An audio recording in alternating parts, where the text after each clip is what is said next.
नमस्कार। हरे कृष्ण। केमेन आছেন नदियाबासी? मेरे साथ बोलिए, भारत माता की, भारत माता की, भारत माता की। चैतन्य महाप्रभु की इस महान धरती को मेरा शत शत नमन। रानाघाट, बहरामपुर सीटों से भी लोगों का खूब खूब अभिनंदन। आप इतनी बड़ी संख्या में हम सबको आशीर्वाद देने आए हैं। इतनी बड़ी संख्या में माताएं बहनें आशीर्वाद दे रही है। ये मेरा परम सौभाग्य है। मैं सर झुकाकर आप सबको प्रणाम करता हूं।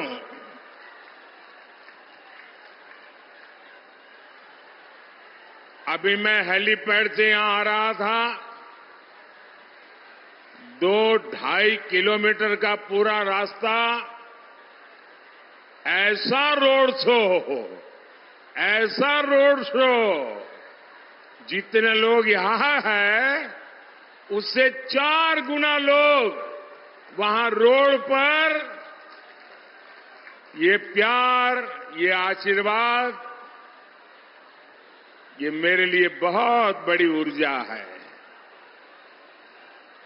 भाई और बहनों, ये चुनाव देश के चुनाव है। ये पूरे हिंदुस्तान के लिए सरकार चुनने का अवसर है। देश में सरकार कौन बना सकता है?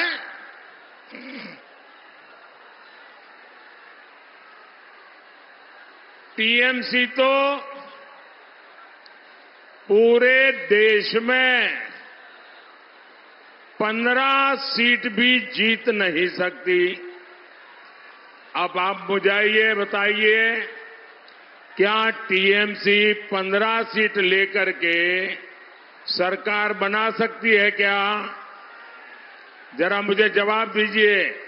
15 सीट लेकर टीएमसी सरकार बना सकती है क्या? जोर से बताइए, बना सकती है क्या? कांग्रेस भी पूरे देश में कितना ही जोर लगा दे, इस बार आधी सेंचुरी करना मुश्किल है। 50 सीट पाने के लिए भी वो बहुत मुश्किल में है। अब मुझे बताइए, 50 सीट भी नहीं मिल रही है तो क्या वो सरकार बना सकते हैं क्या? ये वाम मोर्चा कभी यहां पर उसका सूरज ढलता नहीं था। आज कहीं लाल झंडा नजर नहीं आ रहा है, वो तो पस्त पड़ा हुआ है। क्या वो भी सरकार बना सकता है क्या? इस चुनाव में साफ साफ है, अगर कोई सरकार बना सकता है तो वो सिर्फ और सिर्फ बीजेपी एनडीए की सरकार ही बनेगी।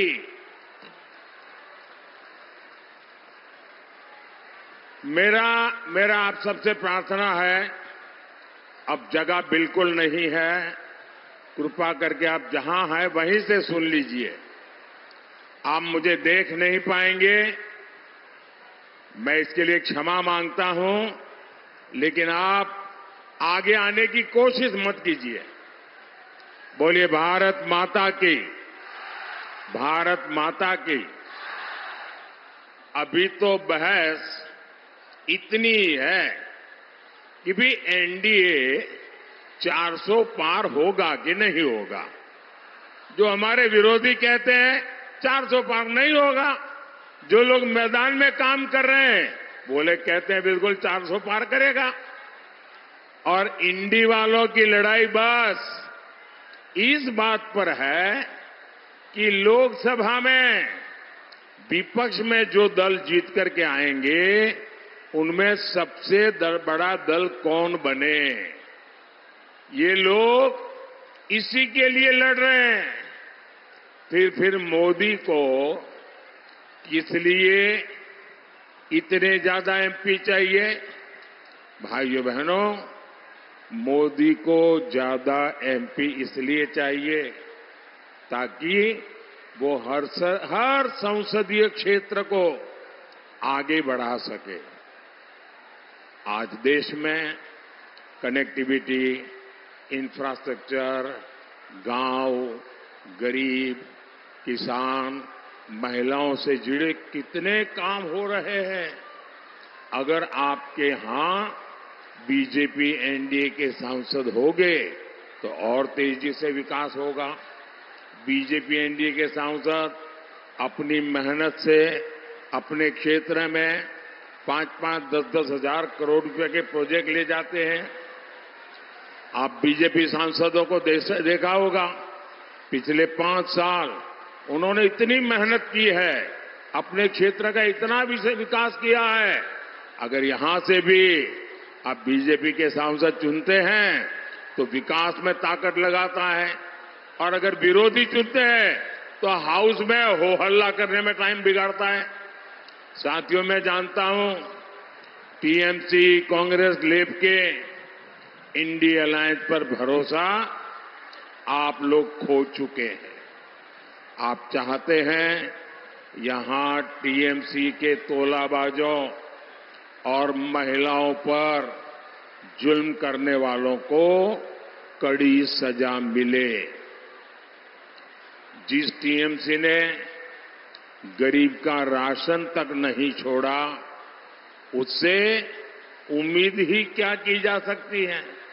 इसलिए गांव हो या शहर, हर कोई एक ही बात कर रहा है। फिर एक बार आप जरा बोलेंगे तो शायद मैं समझूंगा कि मेरा हिंदी आप समझ सकते हैं कि नहीं सकते। फिर एक बार, फिर एक बार, फिर एक बार, आभार एक बार, आभार एक बार। मैं कृष्णानगर को, राणाघाट को, बहरामपुर को गारंटी देता हूं, जिन जिन को टीएमसी ने लूटा है उनका हिसाब किया जाएगा। इतना ही नहीं, जहां कानून के हिसाब से संभव हुआ वहां पीड़ितों को उनका पैसा लौटाया जाएगा। ये मोदी की गारंटी है। एटा मोदीर गारंटी। साथियों, मुझे यहां के मेरे साथी बता रहे थे कि पहले यहां कितनी फैक्ट्रियां हुआ करती थी। एक समय पूरा बंगाल इंडस्ट्री के मामले में कितना आगे था, लेकिन कांग्रेस, लेफ्ट और फिर टीएमसी ने सारे उद्योगों को बर्बाद कर दिया। लाल झंडे वाले ताले लगाते रहते थे। यहां तोलाबाजी हो, दंगे हो, वहां कौन आएगा, कौन निवेश करेगा? भाइयों और बहनों, टीएमसी, कांग्रेस, लेफ्ट का इंडी अलायंस सिर्फ एक ही काम जानता, और वो काम है अपीजमेंट, तुष्टीकरण, वोट बैंक की राजनीति। आप जानते हैं कि कांग्रेस ने देश का विभाजन धर्म के आधार पर किया। इसमें उन हिंदुओं, सिखों, बौद्ध, जैन, पारसी, ईसाई, इन सबका क्या दोष था जो बॉर्डर के उस पार रह गए? ऐसे साथियों का ध्यान रखने की गारंटी देश के विभाजन के समय दी गई थी, लेकिन आजादी के बाद इस बात को भुला दिया गया। मैं यहां भी जब मातुआ समुदाय के लोगों से मिलता हूं तो हमारे मतुआ के समाज के लोग उनकी पीड़ा मुझे बताते हैं। वो मुझे सुनकर के बड़ा दर्द होता है। ऐसे हर व्यक्ति की पीड़ा दूर करने के लिए ही हमारी सरकार ने मतुआ समाज जैसे सभी बंधुओं को न्याय देने के लिए सीएए लाने का साहस किया। लेकिन टीएमसी इसका सबसे ज्यादा विरोध कर रही है। लोगों को उम्मीद थी कि टीएमसी इसका सबसे ज्यादा समर्थन करेगी, लेकिन टीएमसी के लिए वोट बैंक की राजनीति सर्वोपरि है। और अब तो इन लोगों ने हद ही कर दी है। ये लोगों के बीच सीएए के बारे में दुष्प्रचार भी कर रहे हैं। टीएमसी को किसी पीड़ित हिंदू को अधिकार मिलने से एलर्जी है, लेकिन टीएमसी को ये पता होना चाहिए कि वो सीएए को लागू होने से रोक नहीं सकती। और मैं सीएए के माध्यम से भारत की नागरिकता मांग रहे हर व्यक्ति को आज विश्वास दिलाता हूं, उन्हें उनका हक मिलकर रहेगा।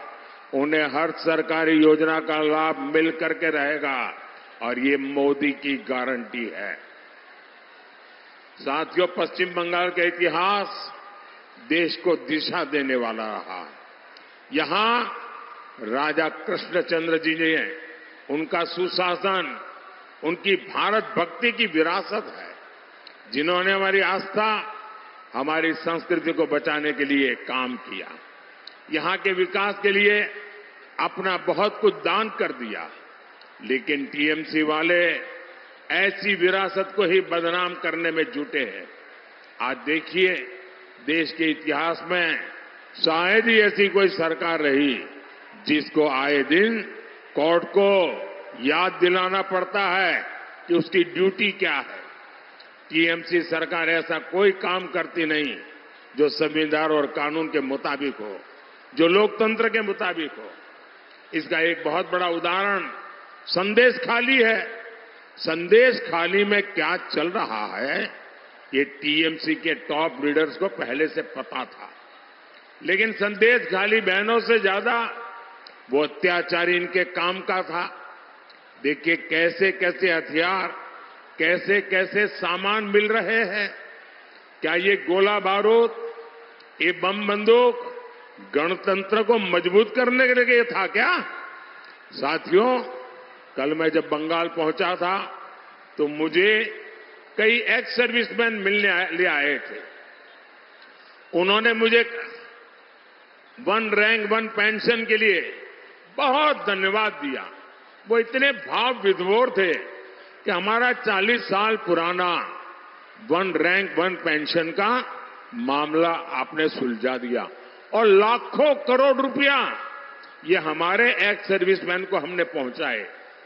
जिन लोगों ने राष्ट्र की सेवा के लिए अपने पूरे जीवन काम किया, आज बंगाल में उनका शोषण हो रहा है। इन लोगों ने कल मुझसे इस बारे में विस्तार से बात की है।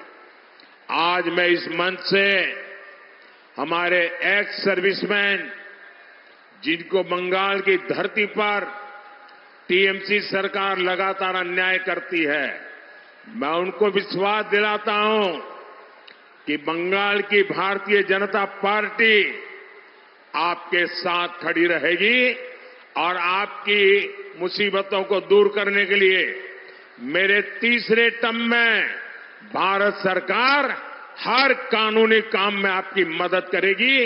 ये मैं सभी एक्स सर्विसमैन को विश्वास दिलाता हूं। भारतीय जनता पार्टी और हमारी सरकार ऐसे हर एक्स सर्विसमैन की पूरी मदद करेगी। भाइयों और बहनों, मोदी गरीब, दलित, आदिवासी और महिलाओं को सशक्त करने में जुटा है। मोदी आज आपको पक्का घर दे रहा है। मोदी ने आपको मुफ्त राशन दिया है, नल से जल की सुविधा दी है। ऐसी हर योजना से हमारी बहनों को बहुत सुविधा हुई है। अब मोदी आपके लिए एक और बहुत बड़ी योजना लेकर आया है। आपके घर का बिजली का बिल 0 हो, इसके लिए पीएम सूर्यघर मुफ्त बिजली योजना मैंने शुरू की है। आपको सरकार आपके घर के छत पर सोलर पैनल देने के लिए मदद देगी और अगर जरूरत से ज्यादा बिजली पैदा हुई तो आप उसको बेच सकेंगे, सरकार उसको खरीद लेगी। साथियों, यहां बहुत बड़ी संख्या में सेल्फ हेल्प ग्रुप से जुड़ी बहनें भी हैं। मोदी सरकार के 10 साल में पूरे देश में 10 करोड़ महिलाएं सेल्फ हेल्प ग्रुप से जुड़ी है। ये देश में बहुत बड़ी क्रांति हुई है। मोदी ने इन 10 करोड़ महिलाओं को बिना बैंक गारंटी 8.5 लाख करोड़ रुपए, ये बहनों को 8.5 लाख करोड़ रुपए, उससे भी ज्यादा रुपयों की मदद की है। मोदी जब भारत में बने सामानों पर जोर देता है तो उसका लाभ भी सेल्फ हेल्प ग्रुप की महिलाओं को होता है। इसी वजह से आज सेल्फ हेल्प ग्रुप की 1 करोड़ से अधिक बहनें लखपति दीदी बन गई है। 1 करोड़ लखपति दीदी बहुत बड़ा आंकड़ा है, लेकिन मोदी आराम से बैठने वाला नहीं है। अब मेरा लक्ष्य है, मेरा टारगेट है, आने वाले टर्म में 3 करोड़ लखपति दीदी बनाना है। साथियों, मोदी के इन प्रयासों के बीच देश टीएमसी सरकार की क्रूरता भी देख रहा है। मोदी ने देश के हर परिवार के हर बुजुर्ग को मुफ्त इलाज देने की गारंटी दी। मुफ्त अनाज भी दे रहे हैं, मुफ्त इलाज भी दे रहे हैं।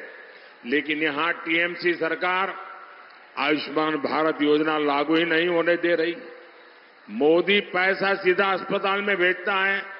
ये कहते हैं कि पैसा पहले टीएमसी के खाते में डालो। क्यों भाई?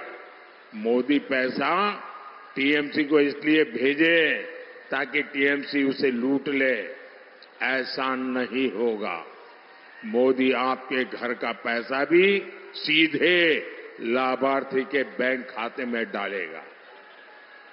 ये कहते हैं कि पहले टीएमसी के खाते में पैसा डालो। मनरेगा का पैसा भी मोदी सीधे लाभार्थी के खाते में देना चाहता है, लेकिन टीएमसी कहती है कि पहले टीएमसी के खाते में पैसा डालो। मोदी का फॉर्मूला ही डायरेक्ट बेनिफिट ट्रांसफर का है। कोई बिचौलिया नहीं, कोई कट कमीशन नहीं, कोई कट की कंपनी नहीं, सीधा बैंक में आपके खाते में पैसा जमा। लेकिन टीएमसी सरकार को पसंद नहीं आता, इसलिए कितनी केंद्र सरकारी योजनाएं वो रोक करके बैठी है। भाइयों और बहनों, टीएमसी सरकार ने यहां के जूट किसानों को बर्बाद करने में भी कोई कोर कसर बाकी नहीं छोड़ी। जूट की खेती को बढ़ावा मिले, जूट की मिलों को बढ़ावा मिले, इसके लिए हम जूट के बैग को प्रोत्साहन देते हैं। हाल में ही जूट के लिए एमएसपी 285 रुपया 285 रुपीज बढ़ा दिया है। अब जूट का एमएसपी प्रति क्विंटल 5,335 रुपये हो गया है। लेकिन यहां के किसान बताते हैं कि उनकी जेब में बहुत कम पैसा पहुंचता है। साथियों, बंगाल में बुनकरों को केंद्र सरकार ने लूम दिए हैं, ट्रेनिंग दी, धागे के लिए ट्रांसपोर्टेशन और उसके दाम में सब्सिडी दी है। लेकिन टीएमसी ने यहां हैंडलूम उद्योग को ही बर्बाद करके रख दिया है। यहां टेराकोटा आर्ट है, मिट्टी की कला है।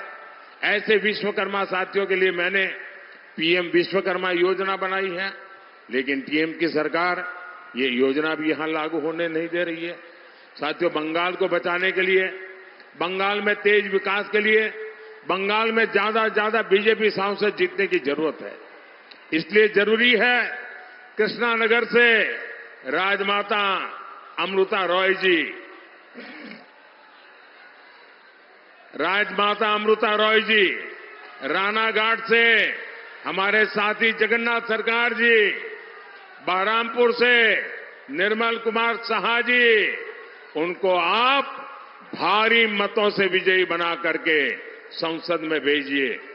इनको मिलने वाला हर वोट आप कमल पे बटन दबाएंगे, वो वोट सीधा सीधा मोदी के खाते में जाएगा। मोदी मजबूत होगा तो बंगाल को भी मजबूत करेगा, आपको भी मजबूत करेगा। आइए, घर घर जाइए और घर घर जाके कहिएगा मोदी जी आए थे और मोदी जी ने आप सबको नमस्कार कहा है।